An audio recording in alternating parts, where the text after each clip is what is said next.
discussion, j'entends encore des chuchotements, il y en a encore quelques-unes qui sont sorties. Une ONG qui a pour objectif de promouvoir et de développer l'entrepreneuriat des femmes noires à travers le monde. L'intégration des ressources de la femme noire dans un processus de développement économique et de coopération internationale, tel était le thème de la rencontre de Kinshasa. Le congrès de Kinshasa a été placé sous le haut patronage avec de la femme africaine, mais qui sont encore non exploitées au profit d'un développement humain durable. Seul un accompagnement protecteur peut réduire l'incidence de multiples violences faites aux femmes, surtout à la suite des conflits armés ou des désastres des coutumes d'un autre âge. Permettez-moi de me référer directement à la situation particulière de mon pays. Celle de Pérou, de Guadeloupe, même et de Bolivie. A été adopté, entre autres, que les femmes ayant un modèle, que les femmes leaders politiques puissent faire un plaidoyer qu'il y ait davantage des cellules d'encadrement et de prise en charge des femmes violentes performantes. L'organisation non gouvernementale qui guide son action. Nous avons été encadrés tout au long qui va suivre, de ce qui devrait pouvoir suivre à l'issue des sessions plénières, à l'issue des échanges, à l'issue même de l'espoir.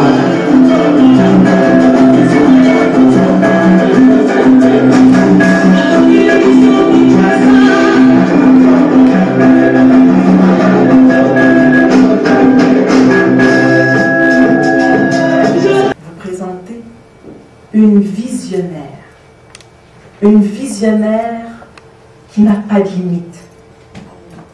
La présidente, celle qui a donné naissance, qui a réfléchi, qui a mis toute son énergie pour couvrir ce petit embryon qu'elle a mené à vie et qu'elle veut voir vibrer partout dans le monde. Je suis certaine qu'après l'avoir entendu ce soir, vous allez tous vouloir acheter son livre pour pouvoir partager avec elle sa vision. Et sans plus tarder, j'aimerais demander à Patricia Seck, la présidente de Africa Femmes Performantes, de venir vous adresser.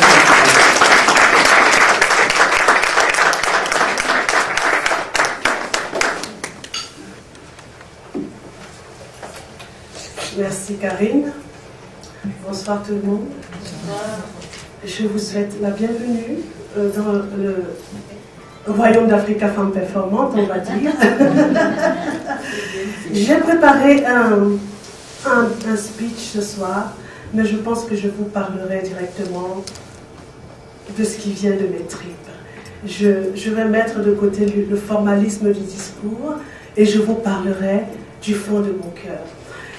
Je voudrais remercier Karine Morin, Yvonne Kabeya, qui ont tout fait pour que vous soyez là ce soir. Parce que pour que nous soyons ici à Toronto ce soir, c'est parce qu'elles ont voulu que nous puissions apporter la vision d'Africa Femmes Performantes du côté du Canada. Parce qu'il y a beaucoup de talents, beaucoup de compétences, beaucoup de choses à connaître dans cette partie du monde. Et je pense que nous ne pouvons pas changer le monde sans cette partie du monde importante qui est le Canada. Donc je vous souhaite une très bienvenue ce soir. Et je crois que si vous êtes là, il n'y a pas de hasard. C'est parce que vous avez répondu à un rendez-vous divin. Chacun de nous a quelque chose à apporter dans l'évolution de notre communauté, de notre race qui est en train d'être construite. Hier soir, j'ai été invitée à la soirée haïtienne et je remercie mes sœurs haïtiennes qui sont venues ce soir. Et j'ai regardé ces documentaires qu'on nous a montrés hier soir sur la bataille de Haïti. Haïti, c'est quand même le premier pays qui a été indépendant depuis 1800. 1804, ça remonte. Hein. On ne savait même pas à cette époque-là qu'on allait être ici. Et je crois que si nous sommes ici, c'est le résultat de la bataille de Toussaint Louverture. Parce qu'il a donné le ton. Mais de là où il est certainement, là où son âme est aujourd'hui, je crois qu'il s'attend à ce que nous, les racines qu'il avait dit, parce que je me souviens toujours de cette phrase que j'ai lue quelque part quand je lisais l'histoire de Toussaint Louverture, je me souviens qu'il avait dit, lorsqu'on la menait, lorsque les Français la menaient pour le tuer, il a dit, je suis comme un arbre.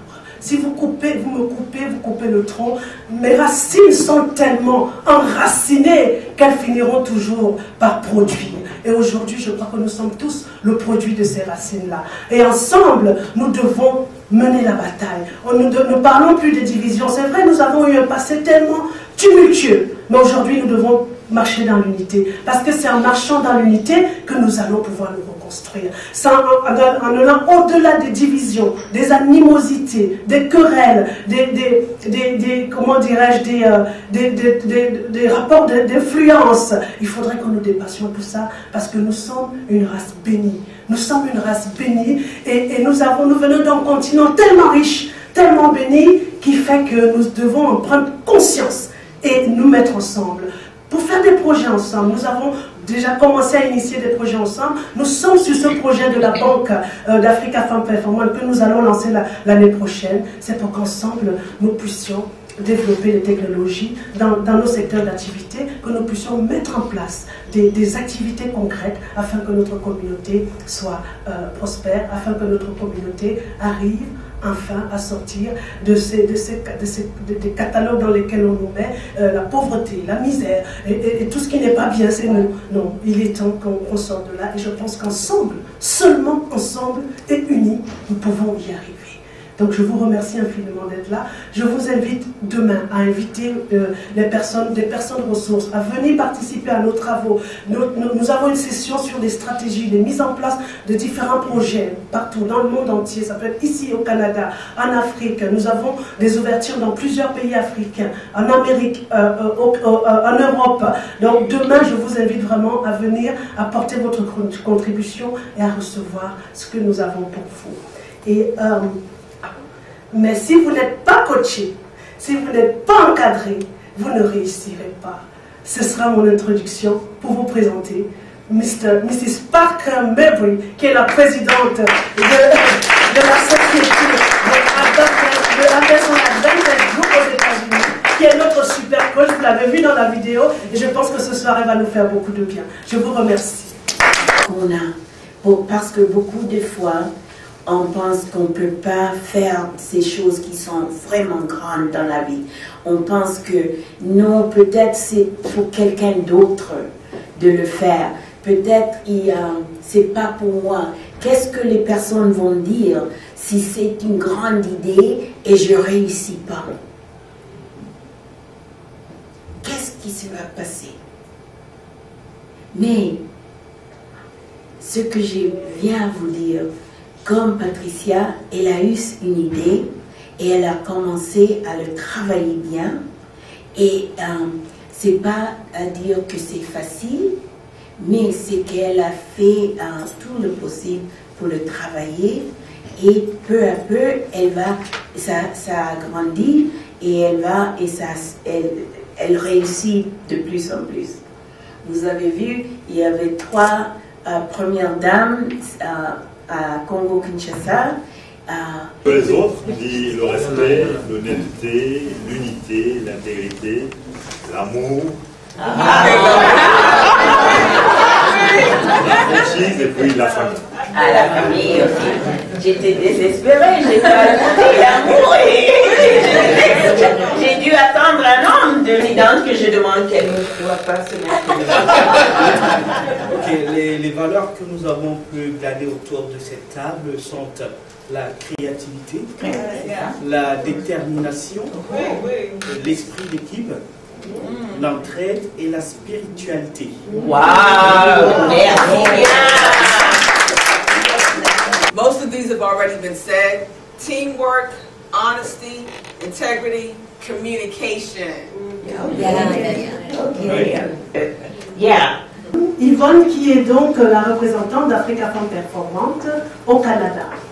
Yvonne, ce ne sera pas une tâche facile. Ce n'est pas facile. Pour ceux qui ont acheté mon livre, qui liront, comprendront là-dedans les obstacles qu'on peut endurer lorsqu'on veut mettre en place quelque chose de grand. Vous comprendrez les entourloupes, vous comprendrez comment changer le monde, ce n'est pas facile du tout. Mais sache que tu as toutes les femmes, Africa Femmes Performantes, avec toi. Sache que ce ne sera pas facile, mais sache que tu as des gens derrière toi, sache que tu as toutes ces personnes qui sont avec toi et qui t'aideront à faire changer les choses. Donc sans trop monopoliser la parole, je vais donner la parole à ma chère Yvonne qui va quand même nous parler du REFIF et de l'idée qu'elle a, parce que comme Parker a dit, qu'est-ce que tu veux, comment tu te vois et qu'est-ce que tu entends de toi-même. Voilà.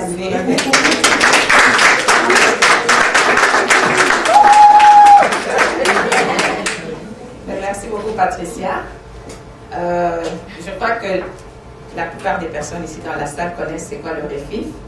Au fait, peut-être pour celles qui viennent de l'extérieur du Canada, le REFIF, c'est le regroupement des femmes immigrantes francophones. C'est une association qui a été mise sur pied il y a 10 ans, 11 ans, pour pouvoir aider les femmes à mieux s'intégrer, à faciliter leur intégration au Canada. Nous avons 3 volets d'activité. Nous avons le volet intégration, le volet social et le volet culturel et le volet entrepreneurial. Mais je vais plus parler de ce qui concerne l'entrepreneuriat parce que c'est ce, comme on a dit tout à l'heure, si on veut réussir, je crois qu'il faut être... C'est une des solutions, c'est être aussi financièrement... voilà. Donc, nous, comme on a dit, la communauté noire de Toronto, en tout cas, on est encore en train de struggle, francophone en tout cas. Il y en a qui ont pu tirer l'épingle du jeu, mais beaucoup sont encore en train de se rechercher, sont encore en train de lutter. C'est la raison pour laquelle, au regroupement des femmes, nous voulons travailler ensemble, parce que seul, on ne peut pas. Seul, je ne peux rien faire. J'ai besoin d'une équipe de personnes. J'ai besoin d'autres personnes qu'on se mette ensemble pour qu'on puisse travailler pour les femmes de notre communauté. Comme on n'a pas arrêté de le répéter dans cette salle durant la soirée, quand les femmes agissent, le monde change. Les femmes ont une autre façon de faire les choses que les hommes n'ont pas. Dieu a mis quelque chose en nous qui nous permettent de faire des choses différemment.